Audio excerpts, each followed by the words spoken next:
మరియమ్మ గారు నాకు మొన్న ఫోన్ చేసింది, అయ్యా తలనొప్పితో తట్టుకోలేకున్నాను, బాధపడిపోతున్నానయ్యా అని. నేను ప్రార్థన చేశాను, అమ్మగారికి చక్కని ఆరోగ్యం ఈ ప్రభు అని ప్రార్థన చేశాను. ఇప్పుడు ఎలా ఉందమ్మా నీకు? ఇప్పుడు బాగుంది కదా. ప్రభు బాగు చేస్తాడు, ప్రభు బాగు చేస్తాడు. ఆయన ఎందుకు చేస్తాడు అంటే తన దాసుని బట్టి బాగు చేస్తాడు, మిమ్మల్ని బట్టి కనుక ప్రభు బాగు చేస్తాడు. కాబట్టి దేవుని ప్రియులారా బాగా గమనించండి. ఇక్కడ మీకు 4 వ్యక్తుల గురించి మీకు పరిచయం చేస్తాను. 4 వ్యక్తుల గురించి మీకు పరిచయం చేస్తాను. దీవించబడిన వ్యక్తులు, దేవుని చేత ఆశీర్వదించబడిన వ్యక్తులు, దేవుని చేత దీవించబడిన వ్యక్తులు ఇక్కడ ఉన్నారు.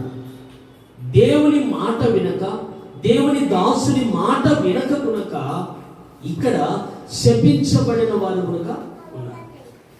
కాబట్టి దేవుని బిడ్డలారా, ఇప్పుడు మనం ఈ లేఖనాల ద్వారాగా దీవించబడిన వ్యక్తులు ఎవరు, దీవించబడిన వ్యక్తులు ఎవరు, శపించబడిన వ్యక్తులు ఎవరో ఈ పరిశుద్ధ గ్రంథములో మనము చదువుకుంటూ తెలుసుకుంటూ ముందుకు వెళ్దాం.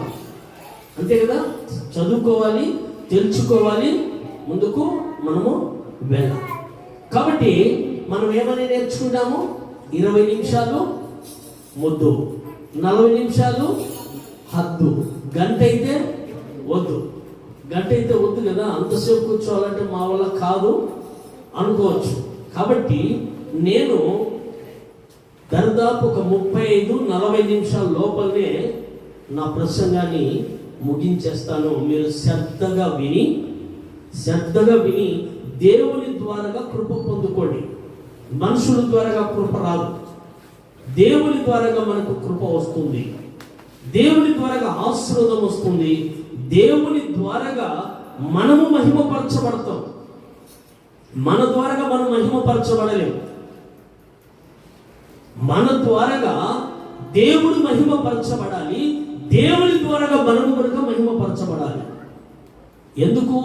ఆయన ఏర్పరచుకున్నాడు మన వల్ల గనక మనమును కనుక మహిమపరుస్తాడు. ఆయన ఒక్కడే మహిమపరచబడేవాడు కాదు. ఆయన దొరికిందని మనకు 10,000 దొరికింది అనుకో, పక్క పోయా ఒక 5,000 కనుక లెక్కయో 10,000 తీసుకొని పోయి ఎత్తి పెట్టుకుంటావు బీరంలో భద్రంగా. దేవుడు అలా కాదు, నిన్ను నన్ను నిర్మించుకున్నాడు. నీకు ఆరోగ్యం ఇవ్వడానికి ఆయన శక్తి కలిగిన వాడు, ఆయన జ్ఞానము కలిగిన వాడు. గనుకనే మనము దేవుని బట్టి మనము సంతోషించే వారమై ఉండాలి అని మనకు లేఖనం మనకు సెలవిస్తా ఉంది. దేవుని ప్రియులారా గమనించండి, ఇక్కడ మనము దేవుని వాక్యాన్ని మనము చదువుకుందాం. దేవుని వాక్యాన్ని కనుక చదువుకుందాం. కూడి వచ్చిన దేవుని బిడ్డలందరికీ నా హృదయపూర్వకమైన వందనాలు, దేవునికి స్తోత్రాలు. హల్లెలూయా, దేవునికి మహిమ కలుగును గాక. ఇప్పుడు మనము ప్రసంగంలోకి మనము వెళ్తూ ఉండగా దేవుడు చేసిన ప్రతి మేలును జ్ఞాపకము చేసుకుంటూ మనము ముందుకు నడుద్దాం. ఇక్కడ మనము ఆది కాండము చూద్దాం. ఆది కాండము 27వ అధ్యాయంలోకి రండి. 27వ అధ్యాయము చూద్దాం. ఆది కాండము 27వ అధ్యాయము 27వ వాక్యమును చూద్దాం. 27వ వాక్యమును అతడు దగ్గరకు వచ్చి అతని ముద్దు పెట్టుకొనెను. అప్పుడు అతడు అతని వస్త్రములను వాసన చూచి అతన్ని దీవించెను. ఇట్లా నేను నా కుమారుని సువాసన యెహోవా దీవించిన సేని సువాసన వలె నుండును. హల్లెలూయా.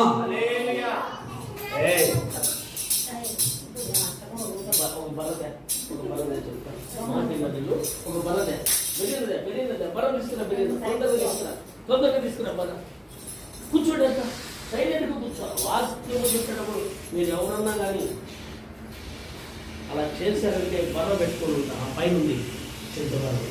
హల్లెలూయా, దేవునికి మహిమ కలుగును గాక.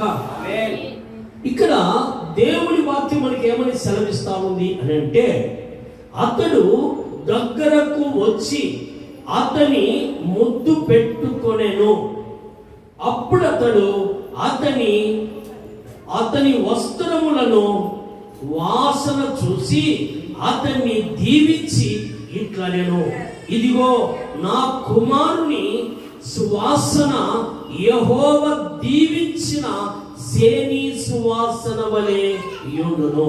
హల్లెలూయా, గట్టిగా చెప్దాం హల్లెలూయా. చిన్న ప్రార్థన చేసుకుందాం. మహాగణుడా, మహోన్నతుడా, సర్వోన్నతుడా, సర్వశక్తిమంతుడా, సర్వధికారి, నీకు స్తోత్రములు, నీకు వందనములు చెల్లిస్తున్నాం. చదవబడిన లేఖనము నీది ప్రభువా.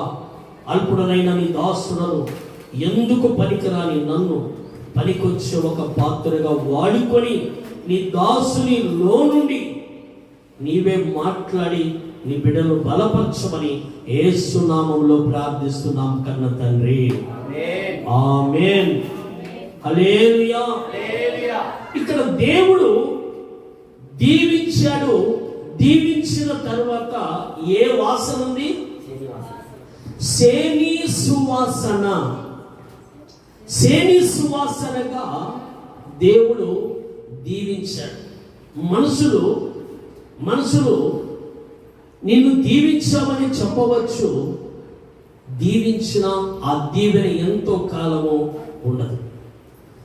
దేవుడు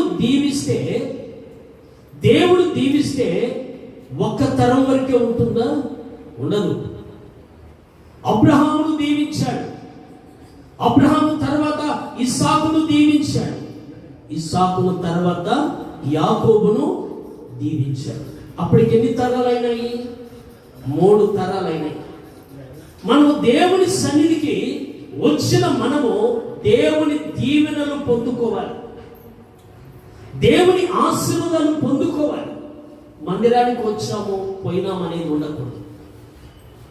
దేవుని ప్రియులారా గమనించండి, దేవుని మందిరానికి వచ్చిన నీవు ఒట్టి చేతులు వెళ్ళకూడదు. ఒట్టి చేతులు వెళ్ళకూడదు. చెనక్కాయలు పంటలోకి నువ్వు వెళ్తావు. చెనక్కాయలు పంటలోకి పనికి వెళ్తే ఒట్టి చేతులు ఇంటికి వస్తావా? రావు. చెనక్కాయలు పంటను రైతుల దగ్గర పనిచేసిన పంటలో కొన్ని తీసుకుని నా ఇంటికి తీసుకెళ్ళాలి, నా బిడ్డలకు పెట్టుకోవాలని ఆశ కలిగి నువ్వు తీసుకొని వస్తావు. అలాగా దేవుని వాక్యమును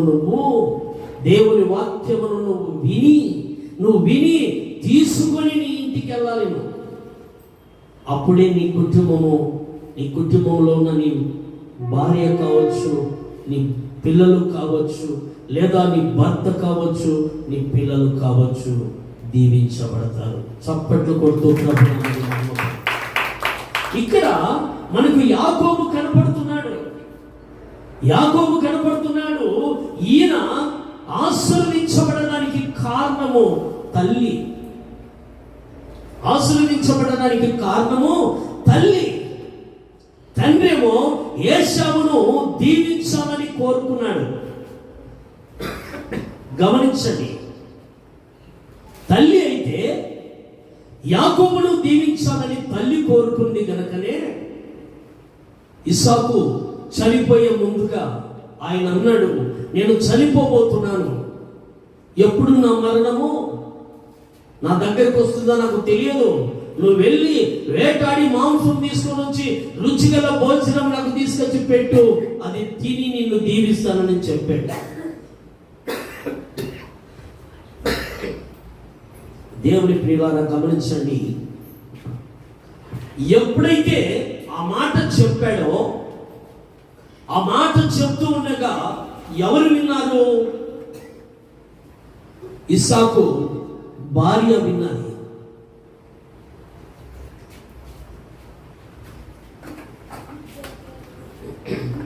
ఇస్సాకు భార్య ఎప్పుడైతే విన్నాదో అప్పుడు చెప్పింది, కుమారునికి చెప్పింది, నీ అన్న ఏటాడడానికి అడవికి వెళ్ళాడు, నువ్వు వెంటనే మందలేకి వెళ్ళి 2 మేక పిల్లలు తీసుకున్నా, లేత మేక పిల్లలను తీసుకొని రా నా దగ్గరికి అని చెప్పింది.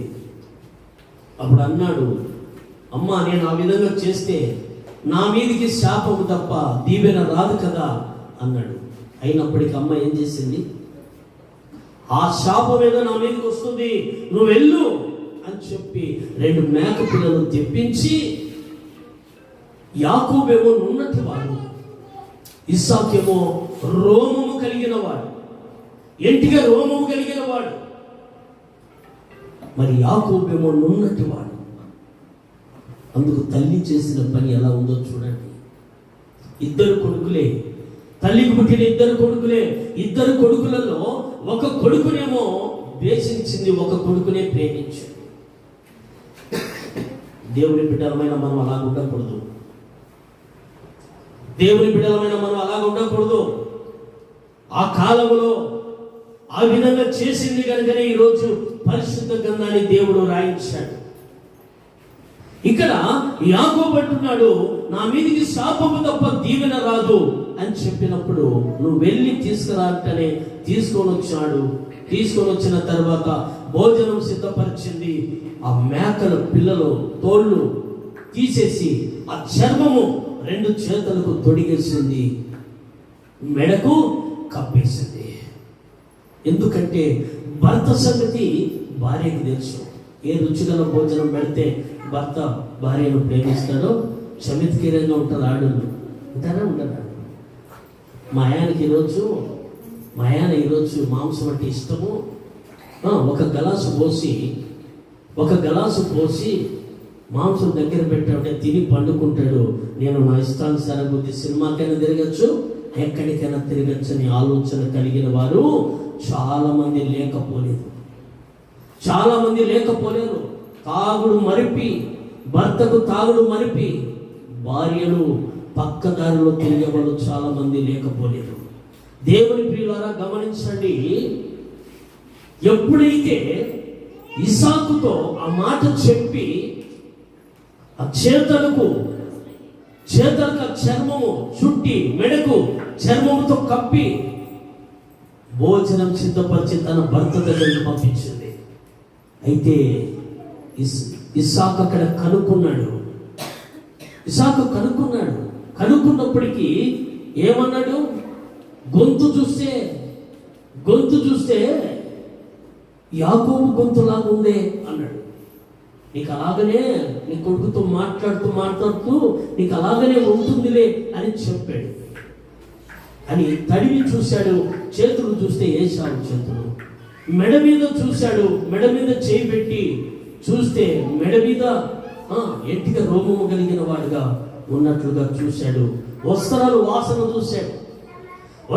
వాసన చూస్తే ఈ రిబకమ్మ గారు ఏం చేశారు తెలుసా? ఏశావు వేసుకున్న మంచి డ్రెస్ వేసి పంపించింది యాకోబు. చూడు ఎంత చేసిందో.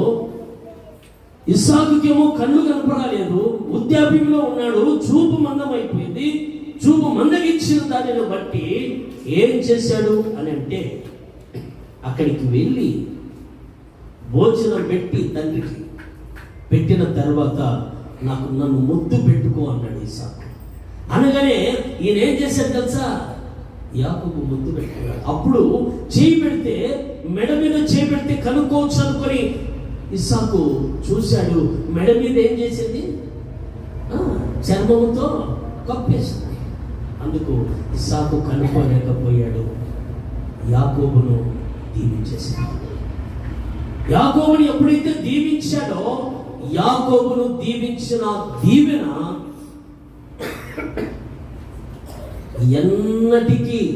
ఎన్నటెన్నటికీ యాకోబు దగ్గర నుంచి దూరం కాలేదు. ఎందుకు కాలేదు అంటే,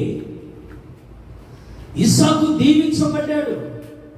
అబ్రహాము కుమారుడు ఇస్సాకు దీవించబడ్డాడు కనుక దేవుని చేత దీవించబడిన వ్యక్తి ఎవరైనా ఉన్నారు అంటే ఆ వ్యక్తిని ఎవరు ఏమి చేసుకోలేరు. దేవుని చేత నువ్వు దీవించబడాలి. స్త్రీ కావచ్చు, పురుషుడు కావచ్చు.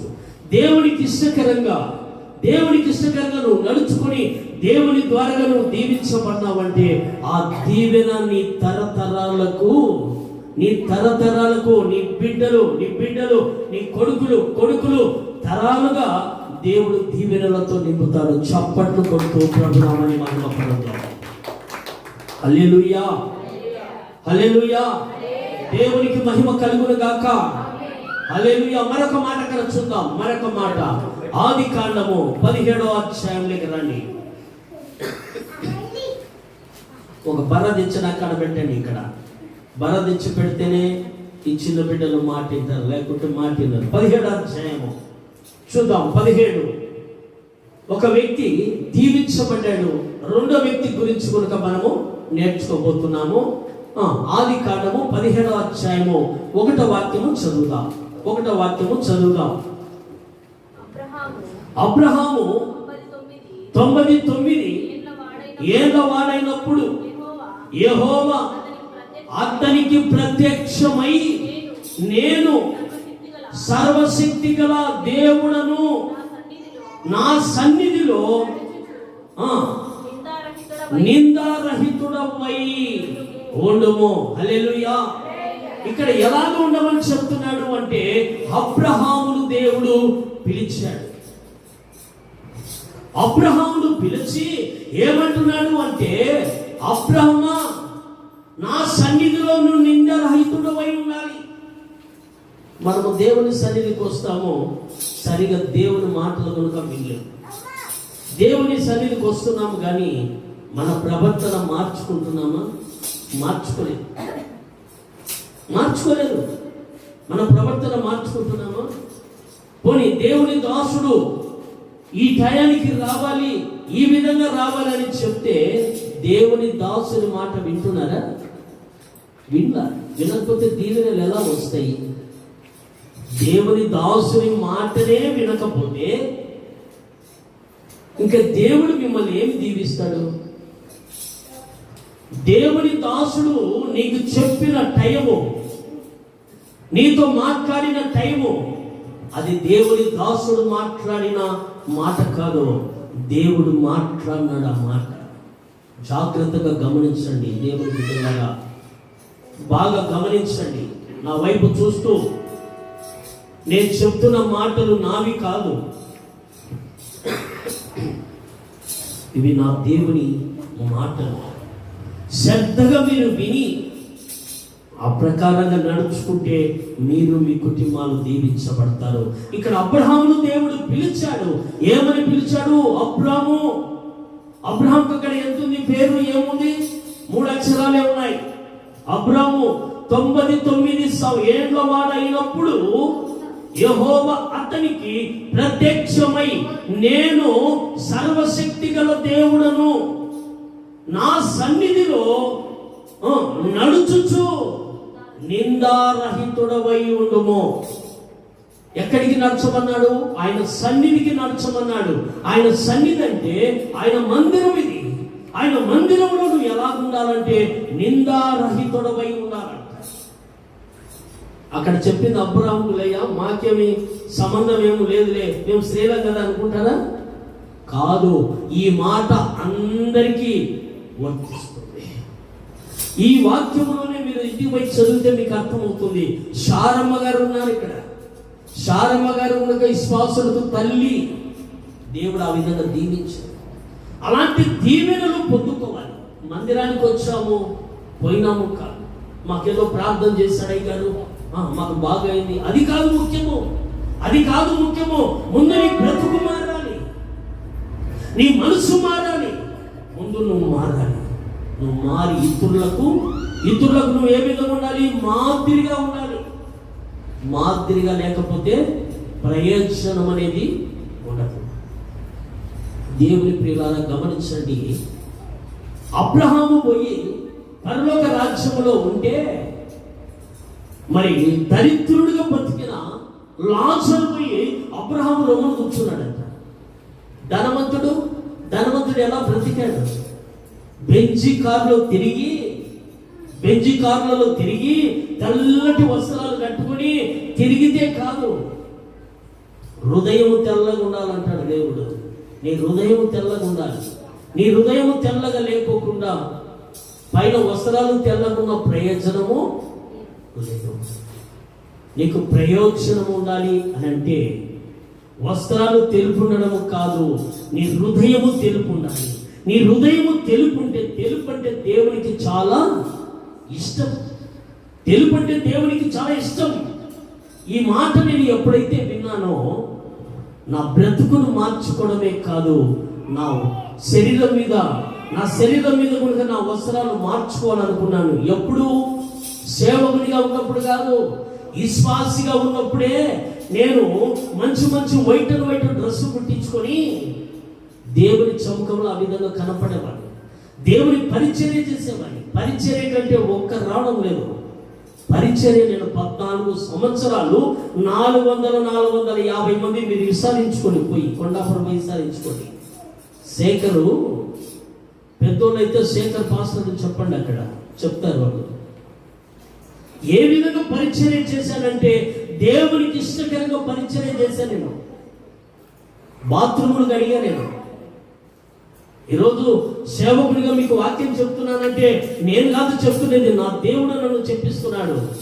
బాత్రూములు కడిగా, నేను లెటిన్లు కడిగాను, నేను మందిరము కడిగాను. మందిరము దగ్గర ఉన్న రూములన్నీ కడిగి ఊడ్చి క్లీన్ చేసి పలాని వస్తువు పలాని చాటు ఉందంటే శేఖర్ నాకు తెలుసు అనేవాళ్ళు. సూది గునక దేవుని సొమ్ము పోగొట్టేవని కాదు, సూదులు గునక శీలలు గునక దేవుని సముఖానికి తీసుకొచ్చిన బిడ్డలు ఉంటారని శీలలు గునక ఎత్తిపెట్టేవాడిని. ఆ విధంగా పరిచర్య చేస్తూ నేను దేవునికి ఇష్టకరంగా బ్రతకటము ప్రారంభించినాను. అందుకే ఈరోజు నా దేవుడు ఎవరి మీద చేయి పెట్టి ప్రార్థన చేస్తానో లేదా ఫోన్ ద్వారా ప్రార్థన చేస్తానో నా ప్రభు అద్భుతము చేసి ఆయన మహిమ పొందుతున్నాడు. తన దాసుని గునక మహిమ పరచుతున్నాడు దేవుడు. ఎందుకు ఈ మాట చెప్తున్నానంటే మందిరానికి రావడము ముఖ్యము కాదు, కానీ మందిరంలో దేవుని మాటలు విని ఆ మాట ప్రకారంగా నడుచుకోవాలి. కలర్ వస్త్రాలు అన్నీ కుట్టించుకుంటా ఉంటారు. తెల్లటి వస్త్రాలు తెచ్చుకునేకి ఉండదా? కలర్ వస్త్రాలు తెచ్చుకున్నప్పుడు మందిరానికి పోతున్నాం, మనం దేవుని బిడ్డలుగా కొనసాగుతున్నామని మరి మనసులో ఉన్నప్పుడు వైట్ వేసుకొని మందిరానికి రావడము సిగ్గా మీకు? వైట్ వేసుకొని మందిరంలో కనపరావాలా? కనీసం బల్ల ఆరాధన కన్నా మీరు కనపరావాలి. ఆ విధంగా నడుచుకోవాలి. దేవుని పిల్లలారా గమనించండి. ఇక్కడ దేవుడు ఏమంటున్నాడంటే అబ్రహామును పిలిచాడు, అబ్రహామును ఆశీర్వదించాడు. చూద్దాం అక్కడే మరొక మాట చూద్దాం. అక్కడ 5వ వచనం చూద్దాం. 5వ వచనం, మరియు ఇక మీదట నీ పేరు అబ్రాము అనబడదు, నిన్ను అనేక జనములకు తండ్రినిగా నియమించితిని గనుక నీ పేరు అబ్రహాము అనబడును. అక్కడ ఏం పెరిగింది? ఆ పేరు దగ్గర ఏం పెరిగింది? ఒక అక్షరం పెరిగింది. నీ పేరు అబ్రాము కాదు, నీ పేరు అబ్రహాము. చూడు ఎంత చక్కగా ప్రభు నీ పేరులోనే దీవించాలా? ప్రభు నీ పేరులో దీవించాలా? లేకపోతే ప్రయోజనం ఏముంది? నీ పేరులోనే ప్రభు దీవించి ఆ దీవెన నీ పేరులోనే. ఇప్పుడు నేనే ఉన్నాను అనుకున్నాం, శేఖర్ నా పేరు. అందరూ ఏమంటున్నారు? శేఖర్ పాస్టర్ అంటున్నారు. అంటే ప్రభు దీవించాడు కనుకనే ఈరోజు శేఖర్ పాస్టర్గా కొనసాగుతున్నాను. దేవుని బిడ్డలారా, మీరు కూడా ఆ విధంగా దేవుని చేత మీరు దీవించబడాలి, దేవుని చేత మీరు ఆశీర్వదించబడాలి, దేవుని చేత మీరు మీ పేర్లు మార్చబడాలి. అలాగే దీవెనలు ఆశీర్వాదాలు పొందుకోవాలి. చూద్దాం మరొక మాట చూద్దాం, త్వరగా మరొక మాట చూద్దాం. ఆదికాండము 4వ అధ్యాయంలోకి రండి. ఆదికాండము 4వ అధ్యాయము చూద్దాం. 4వ అధ్యాయము 11వ వాక్యము చూద్దాం. 4:11 కావున నీ తమ్ముని రక్తమును నీ చేతిలో నుండి పుచ్చుకొనుటకు నోరు తెరచిన ఈ నేల మీద ఉండకుండా నీవు శపింపబడిన వాడవు. చప్పట్లు కొడుతూ ప్రభునామని మహిమ పరుద్దాం. ఇద్దరూ ఒక తల్లి బిడ్డలే.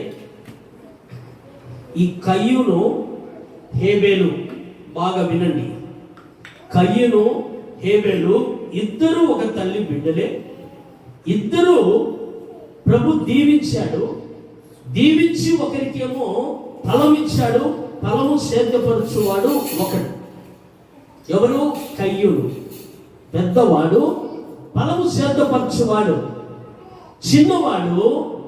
చిన్నవాడు గొర్రెల కాపరి. ఈ గొర్రెల కాపరి ఏం చేశాడు అంటే, దేవుడు నాకు ఇచ్చాడు. గమనించండి, పిల్లలతో ఆడుకోవద్దు, గమనించండి. ఇక్కడ కయ్యూను పెద్దవాడైనప్పటికీ ఫలము సేద్యపరచువాడు. చిన్నవాడు గొర్రెల కాపరి. వీరిద్దరు కలిసి ఏమనుకున్నారు? మనము మందిరానికి తీసుకొని పోదాం. మందిరానికి దేవుడిచ్చాడు, దేవుడికి తీసుకొని పోయి ఇద్దామని చెప్పేసి ఏం చేశారు అంటే, ఈ కయ్యూను ఫలము సేద్య పంటలో నుంచి వచ్చిన రాబడిలో కొంచెం ధాన్యం తీసుకొని దేవునికి ఇద్దామనుకొని 2 బస్తాలకు తాలు తరకగా ఉన్నటన్ని ఎత్తి దేవునికి ఇవ్వడానికి తీసుకొని వచ్చాడు. హేబేలు తన పొలములో లేదు, హేబేలు తన గొర్రెల మందలోకి వెళ్ళి ప్రత్యక్షమైన 2 పొట్టేలను తీసుకొని వచ్చాడు. ఈ 2 పొట్టేలను తీసుకొని వచ్చి, మధ్యలో పిల్లలు మీరు డిస్టర్బ్ చేస్తున్నారు, మీరు మధ్యలో డిస్టర్బ్ చేస్తున్నారు. కాబట్టి ఇక్కడ దేవుని బిడ్డలారా, ఇక్కడ దేవుని వాక్యం ఏమని సెలవిస్తా ఉంది అని అంటే, ఈ కయ్యూనేమో సేద్యపరచువాడు ఆ సేద్యంలో పంటలో నుంచి 2 బస్తాలు తీసుకొని వచ్చాడు. 2 బస్తాలు తీసుకొని వచ్చాడు. ఈయనేమో మందలికి వెళ్ళి 2 ప్రతిష్టమైనటి మచ్చ, డాగు, ముడత ఏమీ లేనటి 2 పొట్టేలను తీసుకొని వచ్చాడు. తీసుకొని వచ్చి ఇద్దరు కలిసి మోకరించి ప్రార్థన చేస్తా ఉన్నారు. ఇద్దరు ఒక తల్లి బిడ్డలే. ఆయనకు పొలం ఇచ్చాడు, పొలం పంటలో నుంచి ధాన్యం తెచ్చాడు. ఈయనకు గొర్రెల మందలిచ్చాడు దేవుడు. గొర్రెల మందల నుంచి అర్పణగా 2 పొట్టేలను తీసుకొని వచ్చి ఇద్దరు ప్రార్థన చేస్తున్నారు. దేవుడు ఏం చేశాడు? తాలు తనకున్న వాని ప్రేమిస్తాడా? బలం ఉండొచ్చు, అందం ఉండొచ్చు. దేవుడు అంటాడు, అందము మోసకరమైనది. అందం ఏం చేస్తుంది? మోసకరమైనది. అందము మోసకరమైన దానిని చూసి, అబ్బాయి ఏం అందం ఉంది, అబ్బాయి ఈ అమ్మాయి ఏం అందంగా ఉందని వెళ్తారు. అమ్మాయికి ఒక రోగం ఉంటుంది. ఎందుకు చెప్తున్నాను ఈ మాట అంటే, ఎంత అందంగా ఉంది ఒక అమ్మాయి అంటే అమ్మాయికి ఖచ్చితంగా ఒక రోగం ఉంటుంది. అందంగా ఉందని యాకోబు ఏం చేశాడు? అందంగా ఉందని రాహేలును పెళ్లి చేసుకోవాలని ప్రేమించాడు. రాహేలు ఎట్లాంటిది? దొంగ.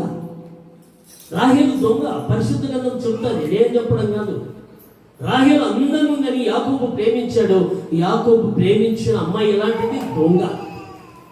లేదు, ఇంకొక అమ్మాయిని పెళ్లి చేసుకుందామని అమ్మాయిని ముందు వాళ్ళ మామ ఇచ్చి పెళ్లి చేస్తే అమ్మాయి ఎట్లాంటిది? అమ్మాయి చూస్తే తెల్లగా ఉంది, అందంగా ఉంది. అయితే అమ్మాయి కళ్ళు జబ్బు కళ్ళు. పరిశుద్ధ గ్రంథం చెప్తుంది, నేను చెప్పిన మాటలు కాదు అది. అమ్మాయి అందంగా ఉందంటే అమ్మాయి దగ్గర మోసం ఉంటుంది.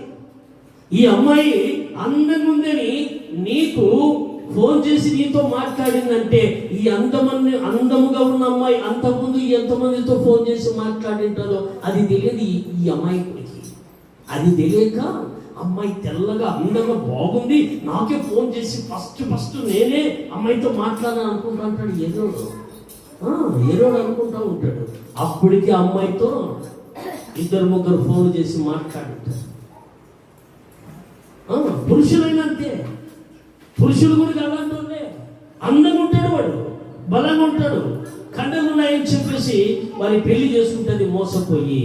తర్వాత ఏం చేస్తున్నాడు? పని చేయలేక, లావుగా ఉంటాడు కదా, పని చేయలేక నేను పని చేయలేను, నువ్వు తీసుకొచ్చి పెట్టు అంటాడు. అట్లా మోసపోతాంటాడు. స్త్రీలు ఇట్లా మోసపోతుంటే పురుషులు అట్లా మోసపోతా ఉంటారు. అందం అనేది మోసకరమైనది, సౌందర్యం అనేది వ్యర్థమైనది. అది మధ్యలో ఉంటుంది, రుణాలు అదేమో ఓడిపోతుంది. తర్వాత మిగిలేది మనకి ఏముంటాయి? మిగిలేది నరకమే, మిగిలేది నరకమే మనకు. అలాంటి నరకము జోలికి మనము వెళ్ళకూడదు. కయ్యను అర్పణ తీసుకొని వచ్చాడు, హేబేలు అర్పణ తీసుకొని వచ్చాడు. దేవుడి హేబేలు అర్పణను దీవించాడు. దీవించిన తర్వాత ఏమైంది? దీవించాడు, నా అర్పణను దీవించలేదని ఈ వ్యక్తి ఏం చేశాడంటే తన తమ్ముని మీద పడి, పొలంలో ఉంటే తన తమ్ముని మీద పడి రాళ్లతో కొట్టి చంపేశాడు. అప్పుడు ఆ రక్తం మొరపెడుతుందంట. నీతిమంతుని రక్తం. చప్పట్లు కొడుతూ నీతిమంతుని రక్తము మొరపెడుతుందని దేవుడు చెప్తున్నాడు. నీ తమ్ముడు ఎక్కడ హేబేలు అని అడిగితే, నీ తమ్ముడు హేబేలు ఎక్కడని కయ్యూను అడిగితే, కయ్యూను అంటాడు, నా తమ్ముడికి నేనేమన్నా కావిలు వాడనా? మోసం చేసేవాడు. మోసం చేసే స్త్రీ అయినా, మోసం చేసే పురుషుడైనా ఎలా ఉంటారంటే దక్కినట్టు చెప్తారు. దక్కినట్టు చెప్పి కొట్టాట పెడుతూ ఉంటారు భార్య భర్తలకి. బాగా బ్రతుకుతా ఉంటే చూడలేదు. అలాంటి వ్యక్తులు ఉంటారు. కాబట్టి జాగ్రత్త కలిగి మనము దేవుని వాక్యమని, వాక్యానుసారంగా మనము నడిస్తే మనల్ని ఎవరు మోసం చేయలేరు, ఎవరు మోసం చేయలేరు. దేవుని కాపుదల, దేవుని భద్రత మనకు తోడుగా ఉంటుంది. ఆ విధంగా ఉన్నప్పుడే మనము దేవుని చేత దీవించబడతాం. ఇక్కడ శపించబడ్డాడు. ఎవరు శపించబడ్డారు? కయ్యూను శపించబడి దేశ దిమ్మరైపోయాడు. దేవుని ప్రియులారా గమనించండి. సెల్లు తీసుకొని షాట్లు తీయడానికి రెడీ కావాలని మర్చిపోతూ ఉంటారు పిల్లలు. కాబట్టి ఇక్కడ మరొక మాట కూడా చూద్దాం. రాజుల గ్రంథము చూద్దాం. రాజుల గ్రంథంలోకి రండి, చూద్దాం. ఇక్కడ శపించబడిన వ్యక్తి ఎక్కడ ఉన్నాడు అని అంటే ఇక్కడ చూద్దాం. రెండో రాజుల గ్రంథము ఇంకొక వ్యక్తి గురించి కనుక మనము తెలుసుకోబోతున్నాం.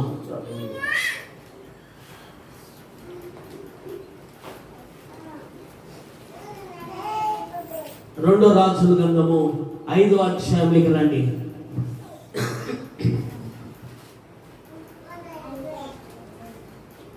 5వ అధ్యాయము చూద్దాం. 5వ అధ్యాయము 20వ వాక్యము చూద్దాం. 20వ వాక్యము చూద్దాం. అంతటా దైవజనుడైన ఎలీషాకు సేవకుడగు గెహాజీ సిరియానుడైన ఈ నయమాను తీసుకొని వచ్చిన వాటిని అంగీకరించుటకు నా యజమానునికి మనసు లేకపోయెను గాని యెహోవా జీవము తోడు నేను పరిగెత్తుకొని పోయి అతని కలుసుకొని అతని యొద్ద ఏదైనాను తీసుకొందుననుకొనెను. హల్లెలూయా. ఇక్కడ దేవుని వాక్యం మనకి ఏమని సెలవిస్తా ఉంది అని అంటే, గెహాజీ కనపడుతున్నాడు. ఇక్కడ ఎలీషా దైవజనుడు కనపడుతున్నాడు. ఈ దైవజనుడు ఏది చెప్తే అది జరుగుతుంది. ఎందుకంటే ఏలియా దేవుని దగ్గరికి కొనిపోబడే సమయంలో ఈ ఎలీషా కోరుకున్న మాట నేర్చుకోండి, వినండి, బాగా వినండి. చిన్నపిల్లలతో ఉన్నారనుకో మీరేం నేర్చుకోలేరు, ఏమి షోకెక్కం. ఏమన్నా దావన పోయినప్పుడు అడిగి ఏం చెప్పాడు మీ అయ్యా వాక్యం అంటే, అబ్బా చంపినాడు అదరు కొట్టాడు, ఈ 2 ఒకటి నేర్చుకుంటారు బాగా. అందుకంతే లేకుంటే అధ్యాయం చెప్పి అధ్యాయంలో ఉన్న మాట పలానా వ్యక్తి గురించి మాకు పరిచయం చేశాడు, పలానా వ్యక్తి, ఒక వ్యక్తి దీవించబడ్డాడు, రెండో వ్యక్తి దీవించబడ్డాడు, మూడో వ్యక్తి శపించబడ్డాడు, నాలుగో వ్యక్తి శపించబడ్డాడు. ఎవరు ఆ వ్యక్తులు?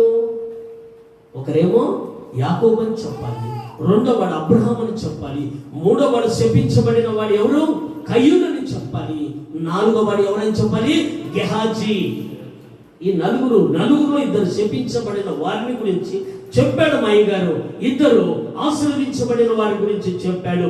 ఈ పాఠాలు మేము నేర్చుకొని వచ్చాము. ఇది నేర్చుకోవాలి. మీరు వచ్చిన నుంచి మీరు నిద్రపోతుంటే నాకు నిద్ర వస్తుంది, నాకు నిద్ర వస్తుంది. మీరు నిద్రపోతూ ఉంటే కదా. మీరు చిన్నపిల్లలతో ఆడుకుంటున్నారనుకో, నాకు ఇక్కడ చిన్నపిల్లలు ఉంటే నేను ఆడుకున్నాను అనిపిస్తూ ఉంటుంది నాకు.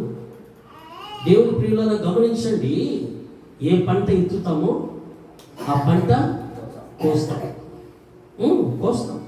చిన్నపిల్లలు మనం తెచ్చుకోకూడదని చెప్పడంలా, చిన్నపిల్లలు కొంచెం మనము కంట్రోల్ చేసుకొని నేర్చుకోవాలి. ఆ విధంగా నడుచుకున్నప్పుడే దేవునికి మహిమ కలుగుతుంది. హల్లెలూయా. కాబట్టి ఇక్కడ గెహాజీ అనే వ్యక్తి ఏమంటున్నాడు తెలుసా? నా దాసునికి మనసు లేదు, నేను పోయి ఆ ఎండి బంగారు, ఆ దుస్తులు, బట్టలు అవన్నీ తెచ్చుకుందామని ఆశ కలిగి ఎక్కడికి పోయాడు? నయమాను అంటేనే కుష్ఠరోగం కలిగిన వాడు, ఒక రాజుగా ఉన్నాడు. నయమాను రాజుగా ఉన్నాడు, కానీ అతనికి కుష్ఠం ఉంది. ఆ కుష్ఠంలో అతను ఏం చేశాడంటే, ఒక చిన్నది చెప్పిందని ఆయన దైవజనుల దగ్గరికి వచ్చాడు, ఎలీషా దగ్గరికి. ఎలీషాకున్న శక్తి ఏంది, ఎలీషాకున్న బలం ఏంది అని అంటే, ఏలి దగ్గర పరిచర్య చేశాడు. ఎవరు? ఎలీషా. ఏలి దగ్గర పరిచర్య చేస్తూ ఉన్నప్పుడు అణిగి మణిగి ఉన్నాడు. ఆయనకు పరిచర్య చేస్తా ఉన్నాడు. ఆయన కాళ్ళు బాగా దాని ఏమంటారు, కాళ్ళను పరిచర్య చేస్తా ఉన్నాడు అనమాట. అలాగ బ్రతికిన వాడు ఎలీషా. అయితే ఏలియా చనిపోతాడేమో అని వృద్ధాప్యలో ఉన్నాడని ఈయన కోరుకున్నాడు. ఏమని కోరుకున్నాడు? అయ్యా, నువ్వు ప్రభు దగ్గరికి వెళ్ళేటప్పుడు నువ్వు చేసిన అద్భుతాలు, నువ్వు చేసిన మహత్కార్యాలు, నువ్వు చేసినట్టు అన్నిటికంటే నాకు డబల్ కావాలి. సింగల్ ఆమ్లెట్ అయితే చాలదని బజారు పోతారు కదా, డబల్ ఆమ్లెట్ వేయండి అంటారు కదా. అట్లాగా ఎలీషా నువ్వు ఒక్క పాలు చేసావు కదా, ఆ విధంగా చేస్తే కుదరదు. నువ్వు చేసిన దాంట్లో నాకు డబల్ కావాలి. నువ్వు దేవునికి పరిచర్య చేసావు, దేవుని సేవ చేసావు, ఆ సేవ నేను డబల్ చేయాలని కోరుకున్నవాడే ఎలీషా. అంటే చక్కబోయినవాడు కాదు ఎలీషా. ఎలీషాను ఇద్దరు పిల్లలు వచ్చి బోడుగుండువాడు అనగానే ఎలీషా ఒక మాట అన్నాడంట, ఈ పిల్లలను ఏదో ఒకటి వచ్చి చంపేది కాక అని ఒక మాట అంటే, ఎలుగుబంట్లు వచ్చాయట, అప్పుడే వచ్చి చీల్చి వేసాయట పిల్లలను. అలాంటి శక్తి కలిగిన వాడు ఎలీషా. అంటే అలాంటి వాడు ఏలియా 14 అద్భుతాలు చేశాడు.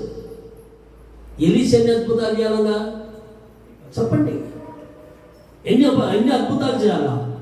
28 అద్భుతాలు చేశాడు. 28 అద్భుతాలు చేశాడు ఎలీషా. నేను చదివాను బైబిల్లో. 28 అద్భుతాలు చేసి ఏలి అయితే కొనిపోబడ్డాడు ప్రభు దగ్గరికి. మరణము చూడకుండా కొనిపోబడ్డాడు ఏలియా. ఎలీషా అయితే మరణించి పాతి పెట్టబడినప్పుడు పక్కన ఒక సామాన్యమైన వ్యక్తిని తీసుకొచ్చి ఎలీషా సమాధి దగ్గర పాతి పెడదామని గుంత తీసి అక్కడ పెడతా ఉంటే, అక్కడ ఎముకలు ఉంటాయి కదా, చిన్న ఎముకలు, ఆ ఎముకలు తగిలి ఆ వ్యక్తి లేచి కూర్చున్నాడు. ఎముకలలో కనుక ఎలీషా ఎముకలలో కనుక శక్తి ఉంది. చప్పట్లు కొడుతూ ప్రభునామని మహిమ పడుతాం. అలాంటి శక్తి కలిగిన వాడు, అలాంటి బలము ఎవరి చేత కలిగి బ్రతికాడు, జీవించాడంటే దేవుని చేత దీవించబడి దేవుని చేత శక్తి పొందిన వాడే ఎలీషా. చప్పట్లు కొడుతూ ప్రభునామని మహిమ పడుతాం. అలాంటి కృప, అలాంటి ధన్యత నీవు నేను సంపాదించుకొని నడవాలి. వేస్ట్ ఊరిక. నాకు ఒక ఆమె ఎవరో చెప్పిందంట, బంధువుల్లో నాకు ఫోన్ చేసింది, అయ్యా 3 సార్లు పోయినాను మెడికల్ అనిపిట్టు, 3 సార్లు పోతే బెంగళూరుకి ఒకసారి పోతే అనిపిట్టు కోవిడ్కి పోవాలని. ఇక్కడేమో అన్ని పాస్ అవుతుందంట, అందరూ బాగుందని చెప్తారంట. అక్కడికి పోతే బెంగళూరులో ఫెయిల్, ఎన్నిక వచ్చింది. చెన్నైకి పోయింది, ఫెయిల్ అయ్యి ఎన్నిక వచ్చింది. అయ్యగారు నీ గురించి చెప్పారు అయ్యగారు నాకు అనింది. ఏం చెప్పారమ్మా అన్న? నువ్వు ప్రార్థన చేస్తే ఎలాంటి జబ్బున్నా ఎలాంటి ఇబ్బందులున్నా దేవుడు చక్కపరుస్తాడని నాకు చెప్పారు అయ్యగారు, అందుకోసమే నీకు ఫోన్ చేశాను అన్న. సరే నేను ప్రార్థన చేస్తాను, నువ్వు దేవునికి ఇష్టకరంగా ఉండని చెప్పాడు. దేవునికి నువ్వు ఇష్టకరంగా ఉండకుండా నువ్వు రకరకాలుగా తిరిగి రకరకాలుగా నడుచుకొని నాకు దేవుడు మేలు చేయలేదంటే ప్రయోజనం లేదు. అంతే. పిల్లలకు బాగలేనప్పుడు దేవుని మీద నువ్వు ఆధారపడు, నీ కొరకు నేను ప్రార్థన చేస్తా, నీ పిల్లోడు ఎందుకు బాగుపడాడో. మళ్ళీ పోయి ఇది ఇప్పుడు తగ్గేటట్లేదు కానీ ఒక యాపాకన్నా కట్టించే, లేదా ఒక అద్రమన్నా కట్టించే, ఈ ఆలోచనలు కలిగి ఉంటారు. ఈ ఆలోచనలు కలిగి ఉంటే దేవుని దగ్గర ఎప్పుడు దీవెన పొందలేరు. నువ్వు దేవుని మీద ఆధారపడతావా? ఆధారపడు, నీ కొరకు ప్రార్థన చేస్తా. 1 రోజు తగ్గలేదా, 2 రోజులు తగ్గలేదా, 3వ రోజు కూడా తగ్గలేదా, నువ్వు మందిరానికి రా, మందిరంలో నేను ప్రార్థన చేస్తా. ఆ రోజు నా ప్రభు నీకున్న అనారోగ్యమునంతా విడిపించి నడిపిస్తాడు. చప్పట్లు కొట్టు ప్రభునామని మనకు పడతాం. ఇదే దశగిరమా ఏమన్నది, నేను మందిరానికి రావాలంటే నా వల్ల కాలేదయ్యానండి. మందిరానికి రావాలంటే నాకు విరేచనాలు వాంతులు అయిపోతాయి, నేను పడిపోతున్నాను, నాకు స్వాధీనం లేక రాలేకపోతున్నాను అనేది నేను ప్రార్థన చేసి చెప్పాను. ప్రభువా నీ బిడ్డ చెప్పిన మాటలు నేను విన్నాను, ప్రార్థన చేస్తున్నాను. అలాంటి ప్రాబ్లం నీ బిడ్డకు రాకుండా నువ్వు మహిమపరచబడాలి ప్రభువా. ఈ బిడ్డ దగ్గర నుంచి ఆ శోధనను తూసమని గట్టిగా ప్రార్థన చేశాను. అంతే. రేపు ఆదివారం కూడా మందిరానికి పోతుందని చెప్పాను. వచ్చావమ్మా? పోయిందా నీ దగ్గర నుంచి? అది దేవునికి ఇష్టకరంగా నువ్వు ఉండడము ప్రారంభిస్తే నీ కొరకు కన్నీరు కార్చి ఉపవాసమునైనా నేను ప్రార్థన చేస్తా. నా దేవుడు తప్పకుండా నిన్ను నీ కుటుంబాన్ని దీవించగలిగిన శక్తిమంతుడు నా ప్రభు. చప్పట్టు కొడుతూ ప్రభునామని మహిమపడతాను. చెప్పాను, కోవేట్లో ఉన్న వ్యక్తికి, నేను ఉండేది ఎర్రగుంట, కోవేట్లో ఉన్నాడు వ్యక్తి. ఎందుకు ఈ మాట చెప్తున్నానంటే ఆయన ఇక్కడికి వస్తే కనీసం 75,000 ఖర్చు అవుతుందంట. పోవాలంటే 75,000 ఖర్చు అవుతుందంట, 150,000 ఖర్చు అవుతుందంట. ఎందుకంటే ఆయన అక్కామో కొట్టించుకొని అక్కడ పనిచేసేవాడు. రోజు డబ్బులు ఆయనకు మస్తుగా వస్తాయి, 3,000 పైన వస్తాయంట మన డబ్బులు. అలాగున్న వ్యక్తి పడిపోయినాడు మంచంలో, 3 వారాలు లేలా. ఫోన్ చేశాడు, ప్రార్థన చేశాడు. ప్రార్థన చేసిన వెంటనే తగ్గల ఆయన భార్య ఫోన్ చేసామంటుందంటే, అయ్యా నా భర్త ఇక్కడికి వస్తే మా అప్పులు తీరలేదయ్యా. 3 రోజులు ప్రార్థన చేశాను. 3వ రోజు చెప్పాను, నా ప్రభు నిన్ను పనికి తీసుకెళ్తున్నాడు. ఈ పొద్దున్న పనికి తీసుకెళ్తున్నాడంటే ఇప్పుడు దాకా లేలేకనే ఉన్నానయ్యా, నేను ఎలాగ పొద్దున పనికి పోయేది అన్నాడు. నాకు నడవడానికి కాళ్ళు లేవయ్యా అన్నాడు. నాకు తెలియదయ్యా, నా ప్రభు చెప్పాడు, నీకు నేను చెప్పాను. పొద్దున లేచి నువ్వు పనికి పోతావంట అని చెప్పాను. ఫోన్ చేశాను 10 గంటలకు. ఫోన్ చేస్తే పని దగ్గర ఉన్నానయ్యా అన్నాడు. చప్పట్లు కొడుతూ ప్రభునామని మహిమపడతాం. ఎక్కడ? కోవేట్లో పని దగ్గర ఉన్నానని నాకు ఫోన్ చేశాడు. ఏమయ్యా అంటే, ఇంకా నువ్వు చెప్పడము దేవుడు బాగు చేయకుండా ఉండడమా? ఖచ్చితంగా బాగు చేశాడయ్యా, నేను పని దగ్గరికి వచ్చాను అన్నాడు. అలాంటి కృప మనం పొందుకోవాలి, లేకుంటే వేస్ట్. దేవుని మీద నీకు విశ్వాసము ఎంత ఉంటుందో నీకు అంత తొందరగా బాగుంటుంది. నీకు దేవుని మీద విశ్వాసం రోతనే ఉన్నదనుకో, రోతనే బాగవుతుంది. అందుకు నాకు రోంత బాగుందయ్యా, ఎక్కువ బాగలేదయ్యా, ఎక్కువ బాగలేదు కానీ రోంత బాగుందయ్యా అంటాడు. అలా చెప్పకూడదు. నా దేవుడు రోంత బాగు చేసేవాడు కాదు. నా దేవుని దగ్గర ఏ మనసు కలిగిన వాడంటే పరిపూర్ణమైన మనసు కలిగిన వాడు, పరిపూర్ణంగా నిన్ను నన్ను ప్రేమించిన వాడు. ఆయన ప్రేమించిన దానిని బట్టి ఆయన చిందించాడు రక్తము. కొంచెం కూడా ఆయన శరీరంలో పెట్టుకోలేదు, మనందరి కోసం రక్తము కార్చాడు. ఆయన కార్చి నిన్ను నన్ను రాండని చేతులు చాపాడు. చేతులు చాపితే నేను పాపంలో నడిచిన వాణ్ణి, అలాంటి వాణ్ణి నా ప్రభు ఈరోజు తీసుకొని ఆయన మాటలు ప్రకటించడానికి నన్ను అర్హునిగా చేశాడు. అర్హునిగా చేశాడు. ఇక్కడ ఉన్న వాళ్ళలో లేదంటే పాస్టమ్మకు తెలుసు, నా సొంత కొడుకుకు తెలుసు, కోడలంటే ఒకవేళ మధ్యలో ఒక 20 ఏళ్ళ తర్వాత వచ్చింది అనుకుందాం. నా పుట్టకతో నేను ఏ విధంగా నడుచుకున్నానో నా కుమారుడికి తెలుసు, నా భార్యకి తెలుసు. దేవుడు ఈరోజు ఈ స్థితిలో నన్ను నిలబెట్టి మీకు వాక్యం ప్రకటించడానికి ప్రభు నాకు జ్ఞానం ఇచ్చాడంటే ఆయన నాతో ఉండి మీతో మాట్లాడుతున్నాడు. ఇది సత్యము. నేను సిద్ధపడిన వాక్యము వేరు, ప్రభు నాతో మాట్లాడిస్తున్న మాటలు వేరు. నువ్వు దీవించబడాలి, నువ్వు ఆశీర్వదించబడాలి, నువ్వు ఆశీర్వాదంలో నువ్వు నడవాలి. అది నా దేవునికి ఇష్టం. శపించబడే వారిలో నువ్వు ఉండకూడదు. నీకు వచ్చిన రాబడి 10 రూపాయలే రానిలే, 1 రూపాయి దేవుని పని కొరకు ఖర్చు పెట్టు. నిన్ను ప్రభు దీవిస్తాడు, దేవుడు దీవిస్తాడు. మనం ఎంత చెయ్యి ఇట్లా పెట్టుకున్నాం అనుకో, దేవుడు మనకు ఏమనుకుంటాడు? నా చెయ్యి కుర్స కాలేదు నైనా, నా చెయ్యి ఎంతో జంపుంది అనుకున్నాం అన్నాడు. ప్రపంచమంతా చెయ్యి చాపగలడు, ప్రపంచమంతా ఆయన కన్ను రెండే చూడగలడు. ఆయనకి నిద్ర లేదు, ఆయనకి నిద్ర కూడా కొనుకడు ఆయన. అలాంటి ప్రభు కొరకు మనము నిలబడినప్పుడే ప్రభు అద్భుతాలు చేసి నడిపిస్తాడు.